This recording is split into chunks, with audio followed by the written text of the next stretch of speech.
রাধে রাধে বন্ধুরা, অমৃত কথা বাংলা চ্যানেলের নতুন পর্বে আপনাদের সকলকে স্বাগত জানাচ্ছি। দেবাদিদেব মহাদেবের অশেষ কৃপা পেতে অবশ্যই কমেন্ট বক্সে লিখুন হর হর মহাদেব। এর পর্বে বিষয় হলো মহাশিবরাত্রি। ফাল্গুন মাসে কৃষ্ণপক্ষের চতুর্দশী তিথিতে অনুষ্ঠিত হয়। দেবাদিদেব মহাদেব সনাতন হিন্দু ধর্মের অন্যতম প্রধান দেবতা। ভক্তরা সারা রাত জেগে 4 প্রহরে 4 বার মহাদেবের আরাধনা করেন। বন্ধুরা, আপনাদের মধ্যে অনেকেই বলেছিলেন মহাদেবের পুজোতে কি প্রসাদ বা ভোগ মহাদেবকে অর্পণ করব, এতে মহাদেব খুশি হবেন এবং আপনাদের সংসারে সুখ সমৃদ্ধি বজায় থাকবে, মনস্কামনা পূর্ণ হবে। মহাদেবকে খুশি করলে আজকের পর্বে আমরা এই বিষয়টি জানবো, সবটাই জানবো এই ভিডিওর মাধ্যমে। ভিডিওতে যাবার আগে অমৃত কথা বাংলা চ্যানেলটিকে অতি অবশ্যই সাবস্ক্রাইব করুন, লাইক করুন, কমেন্ট করুন, শেয়ার করুন, আধার্মিক নোটিফিকেশন ঘন্টাটি বাজিয়ে দেবেন। মহাদেবের পুজোতে মহাশিবরাত্রি ব্রত পালন করলে মহাদেবকে আপনারা কি নৈবেদ্য বা ভোগ অর্পণ করতে পারবেন। মহাদেবের পুজোতে প্রথমে যেই ফল নিবেদন করবেন 5টি গোটা ফল তার মধ্যে থাকতে হবে। এই সময় ফাল্গুন মাসে যে ফলগুলি পাওয়া যায় সেই ফলগুলি দিতে পারেন এবং বেল ফল অবশ্যই মহাদেবের পুজোতে রাখতে হবে। গোটা বেল, গোটা নারকেল, গোটা কলা এইগুলো মহাদেবের পুজোতে অর্পণ করতে পারে। মৌসুমী পাওয়া যায়, গোটা মৌসুমী মহাদেবকে অর্পণ করবেন। সেই ফলই অর্পণ করবেন, একটি একটি করে গোটা মোট 5টি ফল অর্পণ করবেন। পরবর্তী যেই নৈবেদ্য মহাদেবকে নিবেদন করা যায় সেটি হলো পঞ্চামৃত। পঞ্চামৃত যে কোনো দেবী দেবতাদের মতনই মহাদেবকেও অর্পণ করুন। পঞ্চামৃতের মধ্যে দুধ, দই, ঘি, মধু, চিনি এই সকল উপকরণ মিশিয়ে মহাদেবকে অর্পণ করবেন।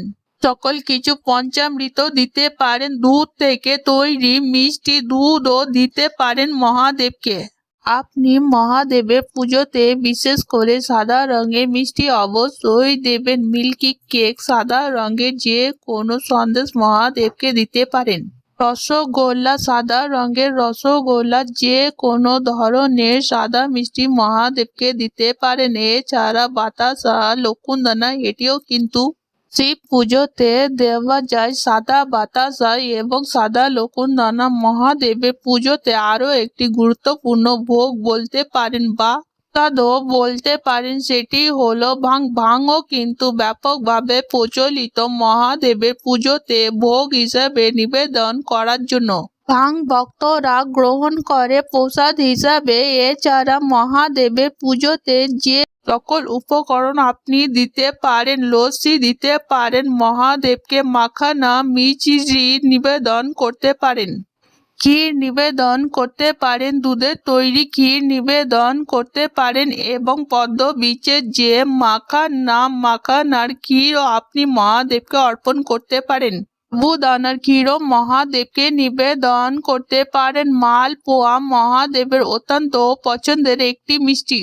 মালপোয়া মহাদেবকে পুজোতে দেওয়া যায়। ঠান্ডায় দুধ থেকে তৈরি, ঠান্ডায় দুধ, চিনি এই সকল মিশিয়ে তার সাথে কাজু, কিশমিশ, বাদাম এই সকল কিছু মিশিয়ে তার ওপরে একটু জাফরান দিয়ে এই ঠান্ডায় কিন্তু মহাদেবের পুজোতে দেওয়া হয়। লস্যিও দেওয়া হয় ভোগ হিসাবে, বহু ভক্তরা দিয়ে থাকেন।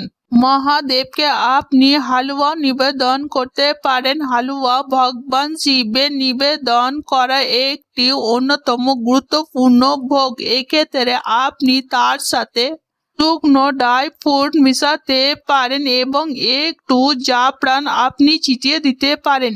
আজকের পর্ব এখানেই সমাপ্ত হলো। অমৃত কথা বাংলা চ্যানেলের সঙ্গে থাকার জন্য আপনাদের অনেক অনেক ধন্যবাদ। রাধে রাধে।